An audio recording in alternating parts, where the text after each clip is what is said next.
எப்படி இருக்கீங்க எல்லாரும்? நிறைய நல்ல விஷயங்களோட உள்ள தெளிவோட இந்த காலகட்டங்கள் நகர்ந்து போயிட்டு இருக்கு அப்படின்னு நான் முழுசா நம்புறேன். இந்த செஷன் நீங்களும் உங்களுடைய அம்மாக்களும் இணைந்து நீங்க பார்க்குறீங்க, இந்த விஷயங்களை ஷேர் பண்ணிக்கிறீங்க. அதை குறித்த ஒரு டேட்டா பேஸை வந்து உங்களோட ஃபேமிலியோட ஷேரிங்கில் இருக்கீங்க அப்படிங்கிறது ஒரு பெரிய பெரிய பெரிய ஆரோக்கியமான ஒரு விஷயம். ஏன் அப்படின்னா குடும்பம் அப்படிங்கிற அந்த தளம் இருக்கு இல்லையா, அதை போல இந்த உலகத்தில் சேஃப்டியான இடம் அப்படிங்கிறது வேற எதையும் நம்மளால் கண்டுபிடிச்சிட முடியாது அப்படின்னு நான் நினைக்கிறேன். ஏன் அப்படின்னா இன்னைக்கு சில விதிவிலக்குகள் இருக்கலாம். குடும்பம் அப்படிங்கிறதே வந்து பிள்ளைகளுக்கு பாதுகாப்பற்ற இடமா இருக்குது தெரியுமா அப்படின்னு சில விதிவிலக்குகள் இருக்கலாம். ஆனால் நம்ம இருக்கிற வீட்டை மாதிரி நம்மை புரிந்து கொண்டவர்கள், நம்ம இருக்கிற இடம் போல நமக்கு அன்பு செலுத்தக்கூடிய இடம் அப்படிங்கிறது வெளியில் வந்து தேடினால் கிடைக்காது அப்படிங்கிறது வந்து என்னோட சொந்த அனுபவத்திலையும் உண்டு. நிறைய பேர் சொல்லியும் நான் கேட்டிருக்கிறேன். ஆனால் நம்ம வீட்டில் நமக்கு பிடிக்காத மாதிரியே எல்லாம் இருக்கும். நமக்கு அம்மாவை சுத்தமாக பிடிக்கவே பிடிக்காது, அப்பாவை பிடிக்கவே பிடிக்காது, பாட்டி தாத்தான்னு சொல்லி பெரியவங்க வீட்டு பெரியவங்கள நமக்கு பல சமயம் பிடிக்கவே பிடிக்காது. என்ன காரணம் அப்படின்னா அவங்க ஏதாவது அட்வைஸ் பண்ணிக்கிட்டே இருப்பாங்க. இதை பண்ணாத, அதை பண்ணாத, இப்படி பண்ணு, அப்படி பண்ணு, நீ இவ்வளோ மார்க் வாங்கணும், நீ யாரு என்ன, எனக்கு கௌரவத்தை காப்பாற்றணும், நீ இப்படி இருக்கணும் அப்படி இருக்கணும்னு சொல்லி நம்மளோட கேரக்டரை டிசைன் பண்ணுறதுக்கு அவங்க நிறைய அட்வைஸ் பண்ணுவாங்க. அப்படி அட்வைஸ் பண்ணும்போது நம்ம சில விஷயத்த வந்து கேட்காம கடந்து போவோம். அந்த மாதிரி சமயத்துலலாம் வந்து அவங்க கோவப்படுவாங்க, ரியாக்ட் பண்ணுவாங்க இல்லையா. அப்போது நமக்கு வந்து அப்படியே நெருப்பாக கொதிக்கும் மனசெல்லாம். ஏன்னா அப்படி இருக்காங்க. இந்த விளம்பரத்தில் வர்ற ஹமாம் சோப்பு அம்மா மாதிரியெல்லாம் யாருமே சிரிச்சுக்கிட்டே நல்ல அம்மாவாக இருக்க மாட்டாங்களா அப்படின்னு எனக்கு தெரிஞ்ச சில பிள்ளைங்களாம் சொல்லியிருக்காங்க. உன் லட்சியம் என்னம்மா அப்படின்னு. எனக்கு வீட்டை விட்டு தப்பிச்சு போகிறது தான் லட்சியம் அப்படின்னு சொன்ன பிள்ளைகளை எல்லாம் கேட்டிருக்கிறேன். ஆனால் இந்த உலகத்தை நீங்கள் கண்கொண்டு திறந்து பார்த்தீங்க அப்படின்னா எவ்வளவு வழிகேடுகள் இருக்குது, எவ்வளவு பாதுகாப்பற்ற தன்மைகள் இருக்குது, எவ்வளவு நம்பகத்தன்மையற்ற மனிதர்கள், எவ்வளவு துரோகங்கள், ஏமாத்துறது, உன்னை நம்புனே நீ இப்படி பண்ணிட்டியே அப்படிங்கிற அந்த துரோகங்களை எல்லாம் உலகத்தில் பார்க்கும்போது அப்போ தான் உங்களுக்கு தெரியும் உங்கள் வீடு சொர்க்கமாக இருக்குது. யாரை பிடிக்கல அப்படின்னு நினச்சோமோ அவங்க நம்ம நன்மைக்குத்தானே சொன்னாங்க. இன்றைக்கி அழுதுட்டு உட்காந்து நிற்கிறோமே, நம்ம நன்மைக்குத்தானே சொன்னாங்க அப்படிங்கிற அந்த புரிதல் இருக்குல்ல, அது வழி கொண்டு அந்த வழி நமக்கு வந்து சேரும்போது தான் அவங்களோட வேல்யூஸ் நமக்கு வந்து தெரிய ஆரம்பிக்கும். மேபி அம்மாக்களுக்கு நான் சொல்லக்கூடிய விஷயம் என்ன அப்படின்னா, இதை ஓரளவுக்கு முடிஞ்ச வரைக்கும் அன்பாக ட்ரீட் பண்ணுங்கள். ரொம்ப அன்பாக வந்து ட்ரீட் பண்ணுங்கள். இது சம்மந்தமான ஒரு டாபிக் நம்ம தனியாக பார்ப்போம். மார்க் அப்படிங்கிற விஷயத்தில் பிள்ளைங்களை எவ்வளோ டார்ச்சர் பண்ணுறோம், படிப்புங்கிற விஷயத்தில் எவ்வளோ டார்ச்சர் பண்ணுறோம், நம்மளோட ஏக்கங்களையும் தாக்கங்களையும் அவங்க மேலே எப்படி திணிக்கிறோம், அதனால் அவங்க எப்படி சஃபர் ஆகுறாங்க. அவங்க நம்ம நல்லது தான் சொல்கிறோம், ஆனால் சொல்கிற விதம் அப்படிங்கிற ஒன்று இருக்குது. அந்த திணிப்பு அப்படிங்கிற விஷயத்தினால அவங்க என்ன ஆகுறாங்க அப்படிங்கிறதுலாம் நம்ம ஒரு தனி டாப்பிக்காக அம்மாக்களுக்கு அப்படின்னு தனியாக பேசுவோம். ஆனால் நான் பிள்ளைங்களுக்கு சொல்கிறேன், 1-2 உங்களுக்கு கசப்பானதாக இருந்தாலும் பிடிக்காத மாதிரியாக இருந்தாலும் பொறுத்து கொள்ளுங்கள். நம்ம அம்மா தானே, நம்ம நல்லதுக்கு தானே எப்படியும் சொல்ல போகிறா. அவளுக்கு சொல்ல தெரியாமல் கூட ஒரு வேலை இருக்கலாம். சரி, நான் வந்து அதை வந்து என்னோட அம்மா எனக்கு அவள் இடம் கொடுத்து உயிர் கொடுத்து உணர்வு கொடுத்து, உயிர் கொடுத்தது இறைவன், அவள் வழியாக நம்ம வந்திருக்கிறோம், அதுக்காக வந்து நம்ம கடந்து போவோம் அப்படின்னு பொறுத்து கொள்ளுங்கள். இது குழந்தைங்களுக்கு நான் கொடுக்குற பெரிய டிப்பு. இந்த விஷயத்தை நீங்கள் வந்து புரிஞ்சிக்க மறுத்துட்டீங்க அப்படின்னா வீடு நரகமாக இருக்கும். உங்களுக்கு வீட்டில் யாரை பார்த்தாலும் பிடிக்காது. ஐயோ ஏந்தா இங்கே இருக்கமோ, எப்படியாவது தப்பிச்சு எங்கேயாவது போயிடக்கூடாதா அப்படின்னு ஆயிடும். என்னோட லைஃப்லலாம் பல பல பல விஷயங்களை அடுத்த தலைமுறைக்காக, சமூகத்துக்காக அப்படின்னு நான் வெளியில் தொடர்ந்து பயணப்பட்டு எல்லாரையும் எப்போவாது தான் பார்க்க முடியும் அப்படிங்கிற ஒரு சுச்சுவேஷன் வரும்போது நான் பல நாள் பல பொழுது அழுதுருக்கிற விஷயம் எதுக்கு தெரியுமா? வீட்டு சாப்பாடு, அம்மா சமைச்சு கொடுக்குற சாப்பாடு மாதிரியான ஒரு சாப்பாடு கிடைக்கல அப்படிங்கிறதான். நான் என்கிட்ட கையில் நிறைய காசு இருக்கும், ப்ரோக்ராம்ஸ் ஆர்கனைஸ் பண்ணுறவங்க பெரிய ஹோட்டல்ஸ் கூட்டிகிட்டு போவாங்க. ஒருவேளை சாப்பாடு, மத்தியான சாப்பாடு 500 ரூபா பே பண்ணுவோம். ஆனால் பெரிய தட்டினரே ஏதேதோ டிஷ்ஷஸ் எல்லாம் இருக்கும். ஒரு உணவு கூட மனதை நிறைத்திருக்காது, வயிறை நிறைத்திருக்கும். ஆனால் ஒரு உணவு கூட மனசை நிறைச்சிருக்காது. அப்படியான சாப்பாடாக இருக்கும். பல சமயம் தன்னை மீறி கண்ணில் கண்ணீர் தண்ணி வடியும். ரொம்ப சிம்பிளான ஃபுட்டு தான் என்னோட உணவு பழக்கம். Maximum vegetarian food. அப்போது ரொம்ப சிம்பிளான ஒரு ஃபுட்டு தான் நமக்கு தேவை. ஆனால் அந்த ஃபுட்டு கிடைக்கலையே அப்படின்னு சொல்லிட்டு அப்போ தான் அம்மா அப்படிங்கிற அந்த கேரக்டரோட அந்த சின்ன பிள்ளையிலேருந்து நம்ம அவங்க கையில் தானே சாப்பிட்ருப்போம். அவங்க மேபி பெரிய சுவையான உணவுகளை சமைக்காதவங்களாக இருக்கலாம். ரொம்ப பெரிய அளவில் பெரிய ஷெஃப் மாதிரி ஹோட்டல்ஸில் கிடைக்கிற ஃபுட்டு மாதிரி அவங்க செய்யாதவங்களா இருக்கலாம். ஆனால் அவங்க கையில் நம்ம சின்ன பிள்ளையிலேருந்தே சாப்பிட்டு சாப்பிட்டு வளர்ந்துருப்போம்ல, அதுதான் நமக்கு இருக்கிறதுலே பெரிய டேஸ்ட்டாக இருக்கும். ஏன் அப்படின்னா எப்பெல்லாம் பசிச்சிச்சோ அப்போல்லாம் அவங்க கையால் தான் நம்ம சாப்பிட்ருப்போம். அப்போது அந்த விஷயத்துக்காக நான்லாம் ஏங்கி தவித்து அழுத அந்த தருணங்களை யோசித்து பார்க்கும்போது தான் ஹவு ப்ரீஷியஸ் ஷீ இஸ். அதை அவ்வளவு முக்கியத்துவம் வாய்ந்த, அவ்வளவு நேசிப்புக்கு உகந்த, அவ்வளவு நன்றி செலுத்துவதுக்கு உகந்த அந்த விஷயத்தை வந்து நம்ம கிடைக்காத போது தான் ரியலைஸ் பண்ண வேண்டியிருக்கும். அப்போது வீட்டில் இருக்கும்போது நமக்கு பிடிக்கல, அம்மா சொல்கிறது அப்பா சொல்கிறது நமக்கு பிடிக்கல, இப்படி நம்மளை வந்து ஸ்ட்ரிக்டாக இருக்கிறாங்களே நீங்கள் நினச்சாலும் பொறுத்து கொள்ளுங்கள். இது அதுக்காக அவங்கள வெறுத்து அந்த மாதிரி ஆயிட்டீங்க அப்படின்னா கொஞ்சம் கொஞ்சமாக உங்களோட உளவியல் மாறி மாறி மாறி வீடு நரகம், அவங்கள பார்த்தாலே பிடிக்கல அப்படின்னு ரொம்ப ஈஸியாக வழிகேட்டுக்கு போகக்கூடிய, எவனாவது வந்து சாப்பிட்டியா அப்படின்னு கேட்டால் கூட என் வீடு அப்படி இருக்குது, ஆனால் இவன் என்னை வந்து சாப்பிட்டியான்னு கேட்டுட்டானே அப்படின்னு ரொம்ப ஈஸியாக நெகட்டிவிட்டியை நோக்கி டைவர்ட் ஆகிற, ஜஸ்ட் லைக் தட் அப்படியே வந்து டைவர்ட் ஆகிற ஒரு விஷயம் நடந்துரும். அப்படி இருக்காதீங்க. எந்த இடத்துலையுமே உங்களை நேசிக்கிற உங்களுடைய வீடு, உங்களை நேசிக்கக்கூடிய உங்களுடைய இல்லம், அதுக்கு பிரதான முக்கியத்துவம் கொடுங்க. அதை தாண்டி வெளியில் யாரையும் பெருசாக நேசிக்காதீங்க. அப்படி நேசிக்கிறதுக்கு இந்த டீன் ஏஜில் அனுமதி கொடுக்காதீங்க. நாளைக்கு வந்து என்ன ஆகுது, நம்ம உலகத்தை எப்படி நேசிக்கிறோம், நமக்கு எவ்வளோ ஃப்ரெண்ட்ஸ் வர போகிறாங்க, இந்த சொசைட்டியை எவ்வளோ பெருசாக பார்க்க போகிறோம், நமக்கு இந்த சொசைட்டி என்ன கொடுக்குதுங்கிறதெல்லாம் ஆஃப்டர் 20 நம்ம வெயிட் பண்ணி பார்க்க தான் போகிறோம். அது பார்க்குறபடி இருக்கட்டும். ஆனால் உங்களோட இந்த 13 to 19 உங்களுடைய ஃபேமிலியை தவிர பெருசாக யாருக்குமே வந்து ஸ்பேஸ் கொடுக்காதீங்க.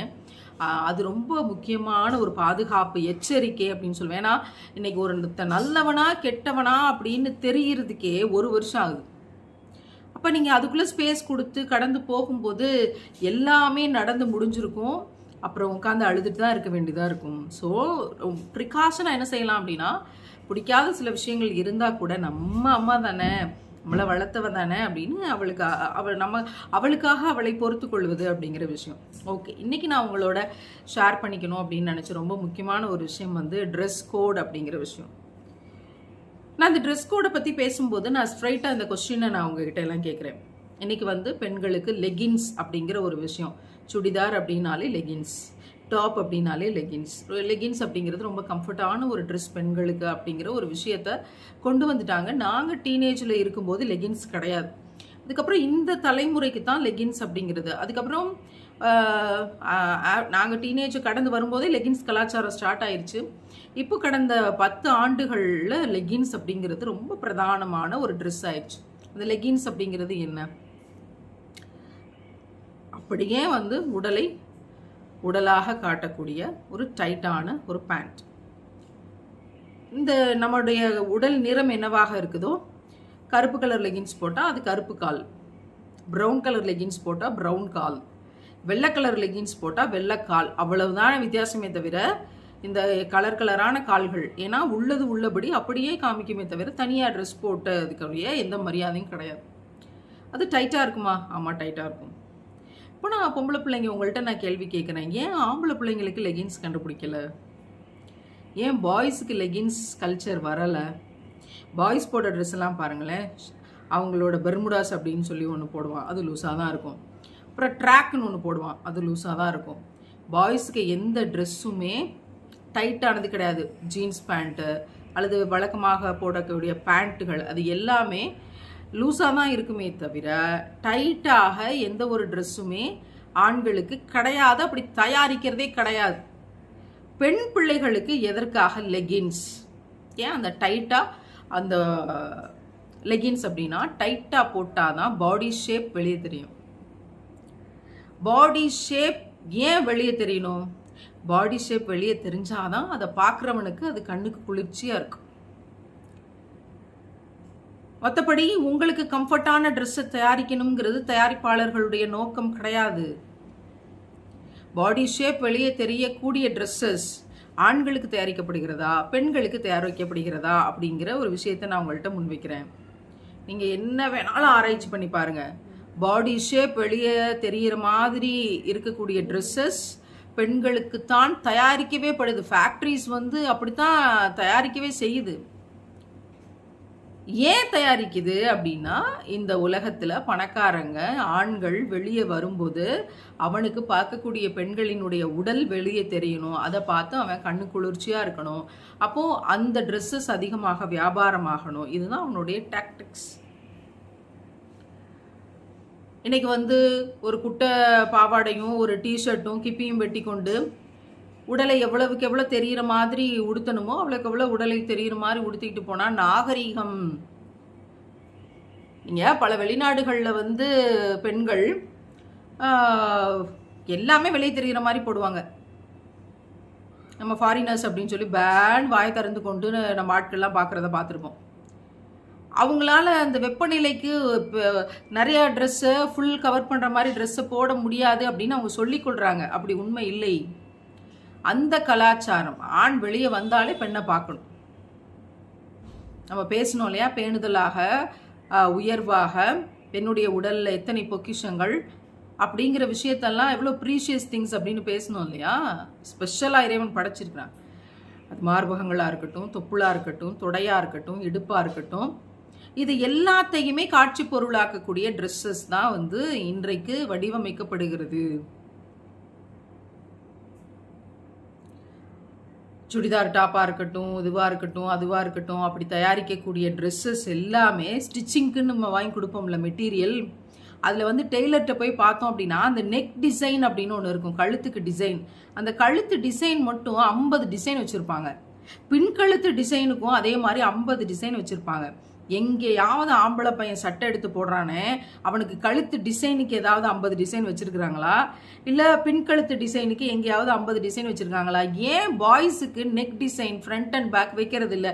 எல்லாத்தையும் கவர் பண்ணுற மாதிரி ஒரு சட்டை டிஷர்ட்டை தான் பாய்ஸ் போடுறாங்க. ஏன் பெண்களுக்கு மட்டும் ஃப்ரண்ட் அண்ட் பேக் நெக்கு தெரிகிற மாதிரி போடுறான்? ஏன்னா வெளியே வரக்கூடிய ஆண்கள் அதை பார்க்கும்போது அவனுக்கு கண்ணுக்கு குளிர்ச்சியாக இருக்கணும், அவனுடைய ஹார்மோன்கள் தூண்டப்படணும். இதுதான் பிஸ்னஸோட மிகப்பெரிய விஷயம்.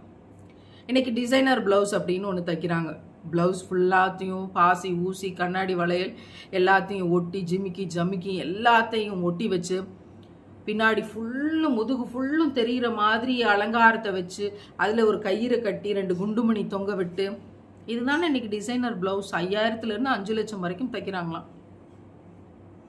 எங்கேயாவது ஒரு ஆம்பளைக்கு இது மாதிரி ஒரு சட்டையை போட்டு பின்னாடி ஒரு நாட்டு கட்டி குண்டுமணி தொங்க விட்டு ஏதாவது ஒரு ட்ரெஸ் தைக்கப்படுதா? அது மாதிரி ஆண்களுக்கு இருக்கிறதுலே இந்த பைஜாமா மாதிரியான காஸ்ட்லியஸ்ட் ட்ரெஸ்ஸு மணமகனுக்கு அப்படின்னு இருக்கிறது கூட ஃபுல் கவரில் தான் இருக்கும்.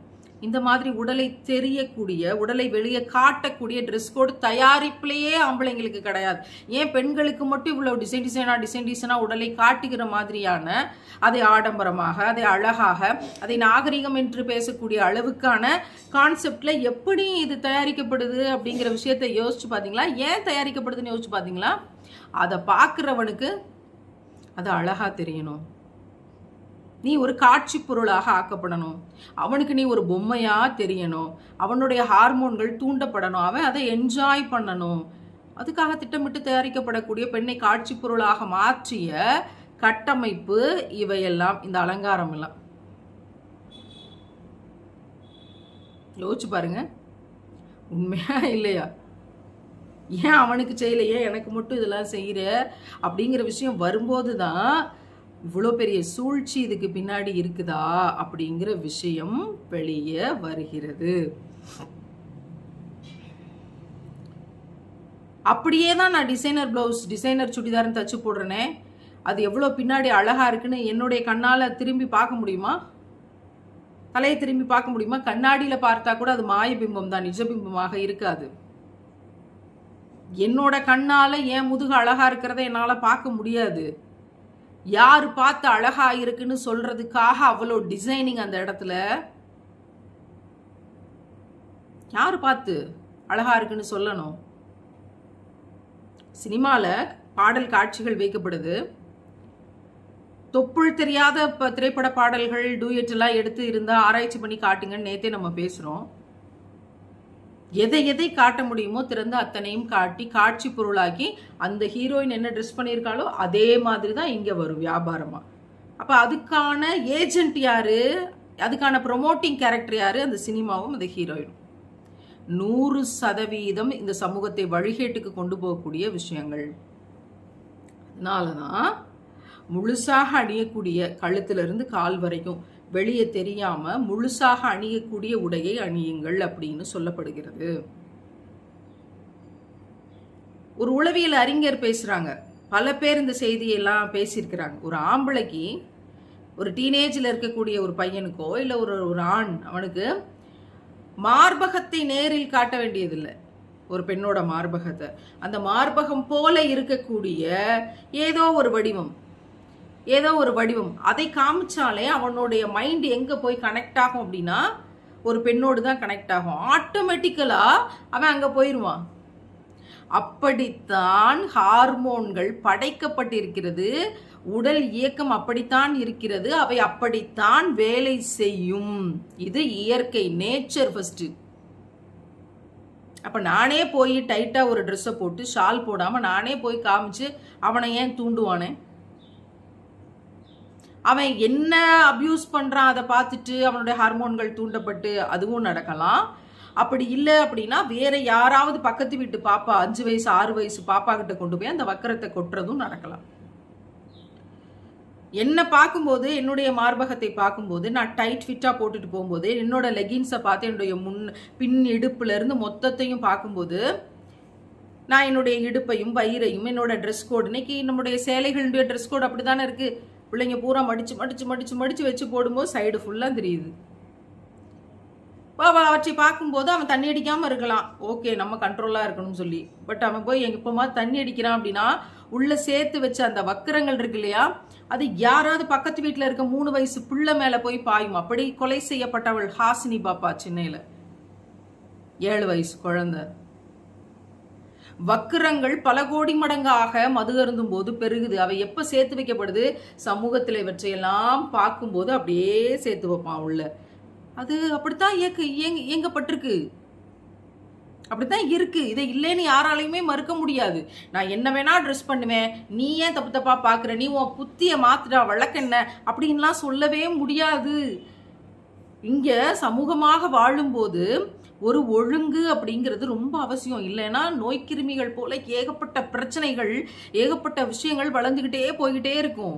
இப்போ அந்த சமூக ஒழுங்கு அப்படிங்கிற ஒரு விஷயம் இருக்குல்ல, அதை கண்ணியத்தோடு உங்களுடைய உடல் உறுப்புகள், மார்பகங்களா இருக்கட்டும், பின்பகுதியா இருக்கட்டும், இவையெல்லாம் ஆணை சுண்டி எடுக்கக்கூடிய விஷயங்கள். அவற்றையெல்லாம் வெளியே தெரியாம எப்படி உடுத்துவீங்க? மேல ஒரு லூசா ட்ரெஸ் போட்டா முடிஞ்சிருச்சு. அப்போ அதனாலதான் ஃபர்தா அப்படிங்கிற ஒரு விஷயத்த, நீங்க என்ன உடை உடுத்துறீங்களோ அதுக்கு மேல ஒரு எக்ஸ்ட்ரா ட்ரெஸ், அதை லூஸா போடுங்க அப்படிங்கிற ஒரு விஷயம். இல்லை நான் ஃபர்தா யூஸ் பண்ணுற கலாச்சாரத்தில் இல்லை அப்படின்னா நீங்கள் அணியக்கூடிய உடையவே கழுத்திலிருந்து கால் வரைக்கும் லூஸாக தச்சு போடுங்க. என்னத்துக்கு டைட்டாக போட்டு உங்களோட ஸ்கின் கத்தி கதறி அழுகும், ஐயோ இவ டைட்டாக ட்ரெஸ் போடுறாளே. இப்போ இந்த சுடிதாரில் நான் பல இடத்துல பிள்ளைங்களை பார்ப்பேன், ஸ்கூல் யூனிஃபார்ம் சுடிதார் பல இடங்கள் அப்படி தானே. அந்த சுடிதாரோட கையை அவ்வளோ இறுக்கமாக போட்டிருப்பா. ஏன்டி இப்படி போட்டிருக்க, சட்டை கையை ஏன் இப்படி டைட்டாக போட்டிருக்க அப்படின்னா அது ஒரு ஸ்டைல். அழகா யூனிஃபார்மை லூஸா தச்சு போடுங்க, லூஸா ட்ரெஸ் பண்ணுங்க. உங்களுடைய உடல் தோல் முழுக்க முழுக்க காத்தோட்டமாக இருக்க பார்த்துக்கொள்ளுங்க. அருமையான ட்ரெஸ் கோடு நம்மளோடது. பாவாடை சட்டை சேலை எல்லாமே காத்தோட்டமான ட்ரெஸ்ஸு. ஆண்களுக்கு வேட்டி சட்டை காத்தோட்டமான ட்ரெஸ்ஸு. அதை பேணுதலாக முழுமையாக ஒழுங்காக போட்டாலே எல்லாமே ஸ்கின் ஃப்ரீ, ஸ்கின் அந்த தோல் ரொம்ப பிளசண்டா இருக்கும், அப்பாடா அப்படின்னு. ஆனால் இன்னைக்கு போடுற ட்ரெஸ்ஸில் உங்களோட தோலில் இருக்கக்கூடிய அணுக்கள் எல்லாம் கத்தி கதறி கூப்பாடு போட்டு கொண்டிருக்குது. அவற்றை காப்பாற்றுங்கள். அப்புறம் இந்த கொசுவல்ல ட்ரெஸ்ஸு, இந்த கல்யாணத்துக்கெல்லாம் போனோம்னா இந்த பிள்ளைக ரெக்கமெண்ட் பண்ணி வாங்கி கொடுத்தே ஆகணும், அப்போ தான் நான் வருவேன் அப்படின்னு சொல்கிற ட்ரெஸ் என்ன அப்படின்னா இந்த கொசுவலை ட்ரெஸ்ஸு. அந்த ட்ரெஸ் எப்படி இருக்கும் அப்படின்னா ஃபுல்லாக ஃப்ராக் மாதிரி இருக்கும், ஃபுல்லாக அந்த இதில் வந்து கொசுவலை இருக்கும். அதை துவைக்கணும்னு கூட நம்ம நினச்சி கூட பார்க்க முடியாது, அப்படியே தூக்கிக்கிட்டு சுற்றி கொண்டு இருப்பாங்க. தலையில் போடக்கூடிய துணியோ ஷாலோ அதுவும் கொசுவலையிலே தைச்சி கொடுத்துருப்பான். விலை வந்து எவ்வளோ இருக்குது? அந்த net churidar, net dresses, net gown, அதை வெட்டிங் ஃப்ராக்னு சொல்கிறாங்க, அவைக்கெல்லாம் விலை 10,000 15,000. அதெல்லாம் தயவு செய்து வாங்காதீங்க. மிஷினில் போட்டு துவைக்க முடியாது, இந்த ட்ரெஸ்ஸை எல்லா துணியோடையும் துவைக்க முடியாதுன்னு இருக்க ட்ரெஸ்ஸஸை தயவு செய்து வாங்காதீங்க. நம்ம நாட்டுக்குரிய உடை நல்ல பருத்தி துணியை வாங்கி தேவையான அளவுக்கு லூஸான விஷயங்களில் வச்சு ரொம்ப அழகாக நீங்கள் அவற்றை உடுத்துங்கள். இதுதான் நான் உங்களுக்கு ரெக்கமெண்ட் பண்ணக்கூடிய விஷயம். அப்போ எவனோ ஒருத்தன் யாரோ ஒருத்தன் பார்த்து சந்தோஷப்படுறதுக்காக தைக்கிற ட்ரெஸ்ஸஸ் அவற்றை நீங்கள் முதல்ல பயன்படுத்தாதீங்க. ஸோ லெகின்ஸ் அப்படிங்கிறத பயன்படுத்தாதீங்க. லூஸான பேண்ட்ஸ் இன்னைக்கு எவ்வளவோ வருது இல்லை, அப்படியானவற்றை நீங்கள் பயன்படுத்துங்கள். இந்த ட்ரெஸ் அந்த ட்ரெஸ் அப்படிங்கிறத தாண்டி நீங்கள் பயன்படுத்தக்கூடிய உடை லூஸாக இருக்கணும். அது உங்களுடைய ஸ்கின்னுக்கு, உங்களுடைய தோல் அணுக்களுக்கு நல்லது. டைட்டாக பேண்ட்டு போடுறவங்களுக்கு கருப்பை தொற்று நோய் வருவதற்கு ஏகப்பட்ட வாய்ப்பு இருக்கிறது. அதுவும் இந்த ஜீன்ஸுகளை பொம்பளை பிள்ளைய போட்டுட்டு அங்கங்கே கிழிச்சு விட்றதான் ஃபேஷன் அப்படின்னு சொல்லி போட்டுக்கொண்டு இருக்கக்கூடிய விஷயங்கள்லாம் மிக மிக மிக ஆபத்தான விஷயம். ஸோ இன்றைக்கி நான் உங்ககிட்ட வலிமையாக ஷேர் பண்ணுற விஷயம் என்னென்னா, உங்களோட ட்ரெஸ் கோடில் ரொம்ப கவனமாக இருங்க, ரொம்ப பேணுதலாக இருங்க. இஸ்லாம் வந்து தலையில் துணி போடக்கூடிய ஒரு கலாச்சாரத்தை முன்னிறுத்துது. அது காரணம் என்ன அப்படின்னா, இந்த முடி உடலை விட வசீகரமானது. ஒரு மொட்டை அடிச்சுட்டு நமக்கு பிடிச்ச ஒருத்தவங்களை யோசிச்சு பாருங்க, நல்லாவே இருக்க மாட்டாங்க. முகத்துக்கு அழகை கொடுக்கக்கூடியது முடி.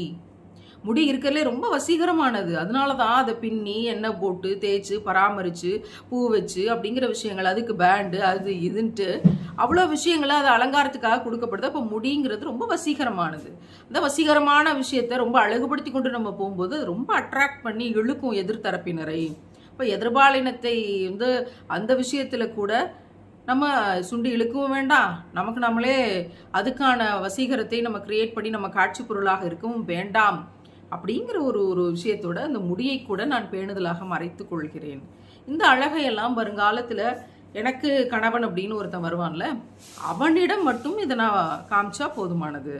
என்னுடைய வீட்டில் தாய் தகப்பன் இருக்காங்க, இதெல்லாம் அழகாக ட்ரெஸ் பண்ணி நான் நல்லா இருக்கேனா அப்படின்னு கண்ணுக்கு குளிர்ச்சியாக பிள்ளைகள் இருந்தால் போதுமானது. தெருவில் போகிற வர நாய்களுக்கெல்லாம் இதை காட்டி காட்சி பொருளாக்கக்கூடிய உடைகள் அத்தனையும் ஹராம், தேவையற்றது. இனிமேல் நாங்கள் அதை பயன்படுத்த மாட்டோம் அப்படிங்கிறதுல ரொம்ப கவனமாக இருங்க. பல பிள்ளைகளுக்கு இது சொல்லித்தரும்போது, இந்த ட்ரெஸ்ஸு நமக்கு இப்படி போட்டிருக்கிறோம், அவங்கெல்லாம் இப்படி போடுறாங்க இப்படி போடுறாங்க, நம்மளை எப்படி இந்த சமூகம் அடிமையாக வச்சுருக்கே அப்படின்னு யோசிக்கக்கூடிய, அல்லது வந்து இந்த முழுசாக தங்கள் உடலை மறைத்து கொள்ளுங்கள் அப்படிங்கிற ஒரு விஷயத்தை சொல்லும்போது நமக்கு ட்ரெஸ் கோடில் கூட சுதந்திரம் இல்லையா அப்படின்னு யோசிக்கக்கூடிய மனப்பான்மை வளரலாம்.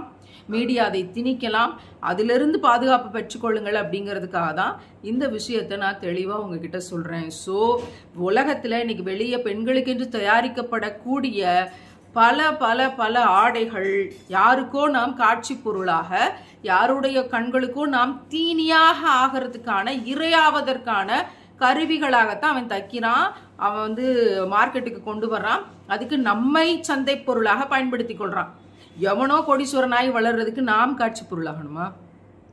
நாம் காட்சி பொருளாகி அது நமக்கோ யாரோ ஒரு பிள்ளைக்கோ அது கேடாக மாறணுமா அப்படிங்கிற விஷயத்த தயவு செய்து புரிதலோடு உணர்ந்து கொள்ளுங்கள். இதனால யாருக்கு நன்மைனா உங்களுக்கு தான் நன்மை. என்னுடைய உடையை நான் பேணுதலாக கண்ணியத்தோடு பயன்படுத்துவேன். அது எந்த உடையாக இருந்தாலும் சரி, உடம்பு ஃபுல்லாக க்ளோஸ் ஆகி லூஸாக நான் யூஸ் பண்ணுவேங்கிறது என்னுடைய உடல் நலத்துக்கு நல்லது. இறுக்கமாக ட்ரெஸ்ஸை போட போட போட போட உடலில் எந்த பாகத்தில் வேணாலும் புற்றுநோய் வருவதற்கு வாய்ப்புண்டு அப்படிங்கிற விஷயத்திலேருந்து என்னை நான் பாதுகாத்து கொள்வேன். நான் காட்சி பொருளாக இருப்பதிலிருந்து என்னை நான் பாதுகாத்து சமூகத்தையும் பேணுதலாக ஆக்கிக் கொள்வேன் அப்படிங்கிற விஷயத்துல தான் ஒரு பெரிய சமூக மாற்றம் இருக்கு அப்படிங்கிறது சத்தியத்திலும் சத்தியம்னா, அந்த சமூக ஒழுங்கை பேணி பாதுகாக்கக்கூடிய பெண்களின் தலைமுறையாக நீங்க வளரணும். ட்ரெஸ் அப்படிங்கிறது நம்முடைய உள்ளத்தினுடைய அடையாளம், நம்ம உணர்வினுடைய இன்னொரு அடையாளம். அதை கண்ணியமாக பாதுகாக்க வேண்டிய பொறுப்பு நமக்கு இருக்கிறது. இறைவன் மிகப்பெரியவன். நம்ம அடுத்த தலைமுறை பெண் பிள்ளைகளை பாதுகாப்போடு கூடிய தளத்தில் அவனே வழி நடத்துவானாக. ஆமீன். நாளை சந்திக்கலாம்.